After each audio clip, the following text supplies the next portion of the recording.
O que acontece, quando uma genialidade explosiva e uma ansiedade muito profunda se encontram?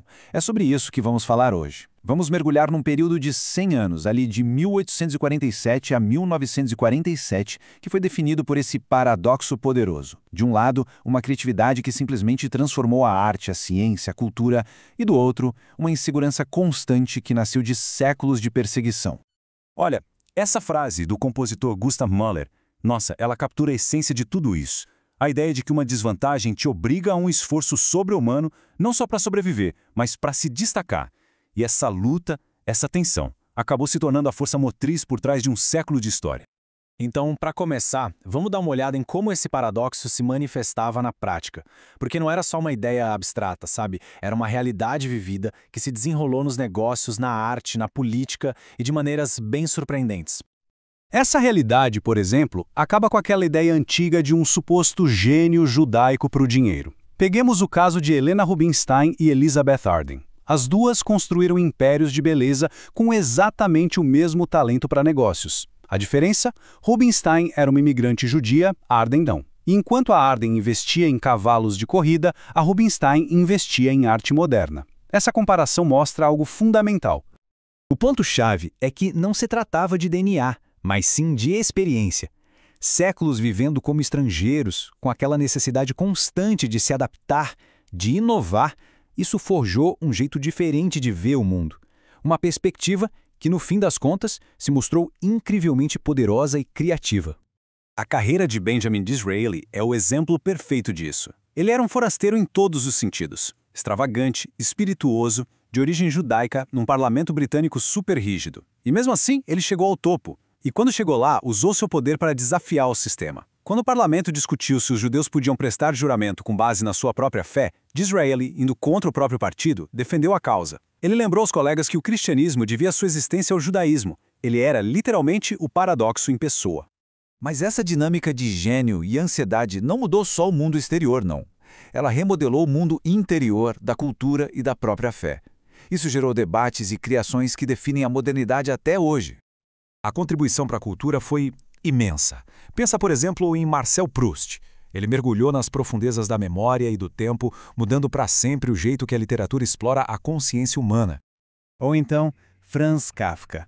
A obra dele deu nome àquela alienação burocrática, ao desespero existencial do mundo moderno.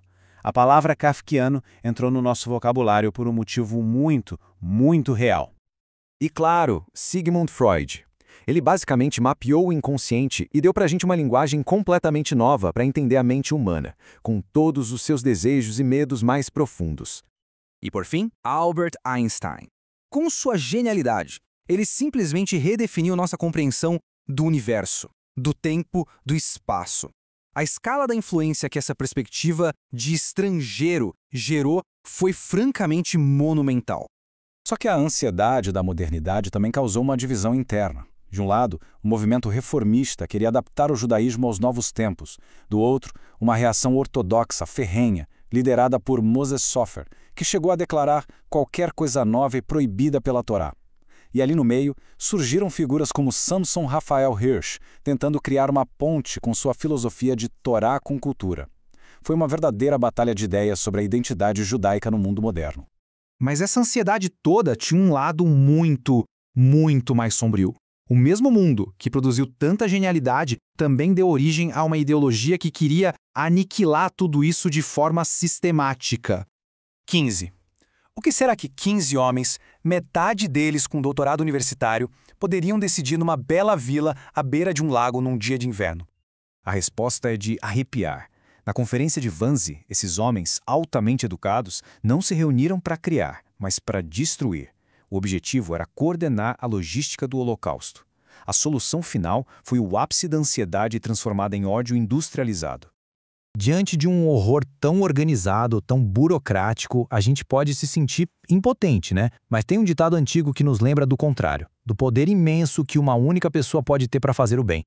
E aí que entram pessoas como Nicholas Winton, um jovem corretor da Bolsa de Londres que em 1938 cancelou suas férias de esqui e foi para Praga.